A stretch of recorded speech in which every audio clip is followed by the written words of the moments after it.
Fa mitaka ny ametrahana lalàna vaovao mahakasika ny fananantany ny fiarahamonim-pirenena mba ahafahan'ny vahoaka malagasy misitraka ny zony mpanajary ary no tokony hojerena akaiky ao anatin'izany. Manome 7 ora ho an'ireo tompona andraikitra amin'ny fananantany sy ireo mpiasa-panjakana, ireo mponina sy ny fiarahamonim-pirenena mba hametraka lalàna vaovao momba ny fananantany sy ny zon'ireo mpanajary ny tany izay vao hamoaka ny mikasika ny fananantany satria betsaka ho izy ireo ny vahoaka no mijaly vokatra izany amin'izao. Iteny direct raha zay na azo atao an'ireo mpiasa-panjakana mitokona. Namoana tokoa moa zareo no mitokona nefa ny olana raha tsy voava angatahany zareo ny hoe avoaka ny fangatahana tamin'ny mpanjakana. Nefa hita mihitsy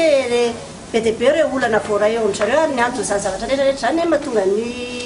vahoaka amin'izao potika ravatrano manina tsy aiza tsy avaiza ilay problème misy fa avy eo amin'ny topôsiny domaine ankehitriny ve dia ry zareo marina no hitokona dia te hanaitra ny saininy eo amin'ny greffier mitokona koa izay maninona moa ianareo no mitokona nefany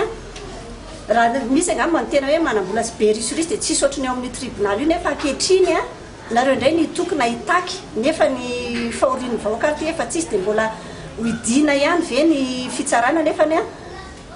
jereo reny ranomasony seho tamin'ny tele omaly reny nidradradratra ny olona satria raha olona tokony omaly izany ilay olona no tafavoaka hiverina indray afaka ray volana indray vao hoe avoaka la mididy tokony hivoahany izy ireo nefany mijaly ny olona ny hoanina sy ny anina rehefa tsy hita nefa ny asiana lalàna hafa vaovao atrehana indray dia izay nangatana avoay aloha indrindrindra fa ho an'ny eo ampiasan'ny domaine avoay aloha lalàna vaovao izay vao mitaky an'izany famoahana tamin'ny mpanjakana izany. Raha ny fahitan'ireo fiarahamonim-pirenena amin'izao moa dia manao tsinitsinina ny vahoaka indrindra fa ireo efa nanajary ny tany nandritra ny fotoana maro ny mpiasa-panjakana. Ariana aloha izany fa ohatranay amin'ny parti Anambohidratrimo iny efa ela tamin'ny 27 zany nefa nomboka nisy ny fanajariana ny tany ary efa hatramin'izao nefa nangataka mihitsy zay tao anatin'ny fitondram-panjakananao efa noentinay ny taratasy zay manamarina ny tena fanajariana ny tany io nefa ankehitriny mbola tsy tonga aminay andro le izy ka zay mihitsy ny tena angatahana mihitsy hoe mba avoay ny momba ny avoay zany ny avoay zay aloha zany ny lalàna vaovao momba amin'ny fananantany zay zany tena hitanay mihitsy amin'izao fotoana zao to ary ankehitriny nefa tena mbola betsaka mihitsy le olona mijaly mihitsy izy satria nahoana ny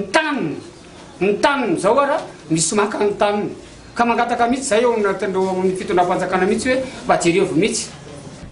Isy arak'izany ny hetsika fitokonana ao aorian'ny 7 ora izay ho tanterahan'ny mponina entina indrindra hanoerana ny fitadiavana tombontsoa manokana izay ataon'ireo mpiasa-panjakana amin'izao fa tsy mijery ny tombontsoa ny vahoaka madinika.